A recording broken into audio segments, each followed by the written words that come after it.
building is only over 100 years. There was a little parish church here given by the Marquis of Donegal, and he gave the church to the town, and he asked that it would be dedicated to St. Anne because his first wife, Lady Anne, had died.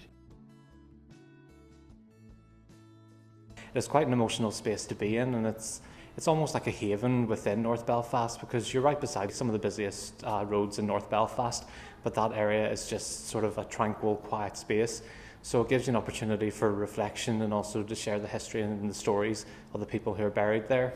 And for the poor's ground, those who are buried in unmarked graves, we're lucky that we have the burial registers within the archive here in the Belfast Charitable Society. I think the front door, actually that front staircase, the coming in, I love the front hall. I love the history of it all now that you can see that it's turned into the Heritage Centre. It's lovely to see it being preserved. I love the staircase coming up, the grand staircase, which has been used for many's wedding photograph. It's just, as I say, it just feels like home at times to us. It was built as a refuge for Jewish refugees who came from Europe, and they settled around Carlisle Circus over 100 years ago, and that was the spiritual centre of the community. People were arriving and being looked after by other Jewish people and by non-Jewish people.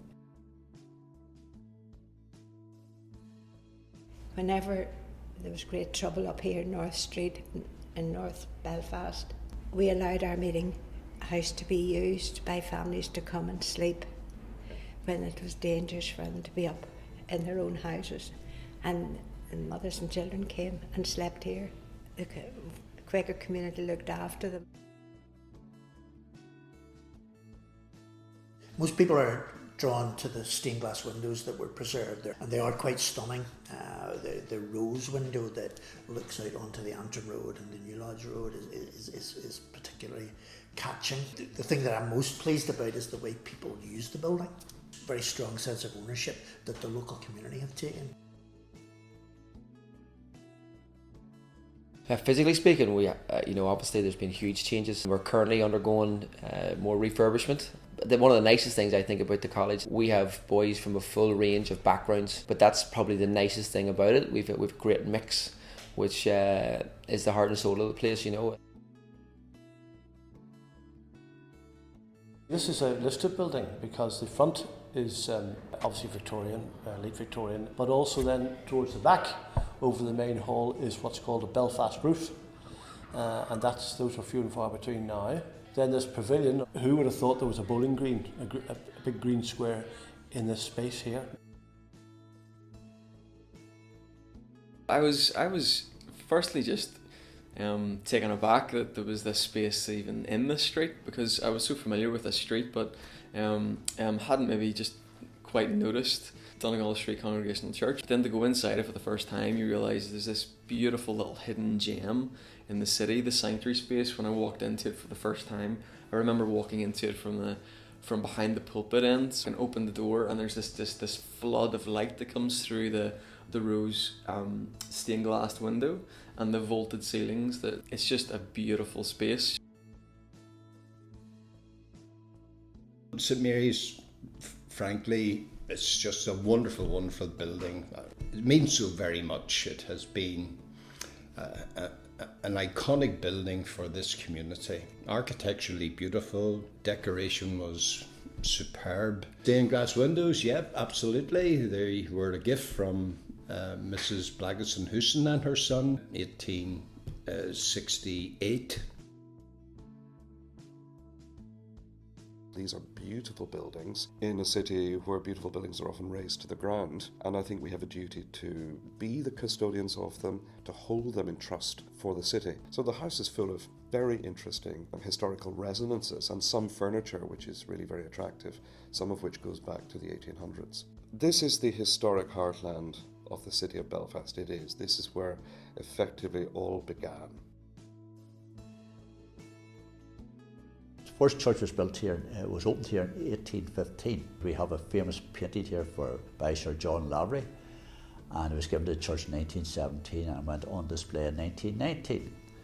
and he was born round the corner in North Queen Street.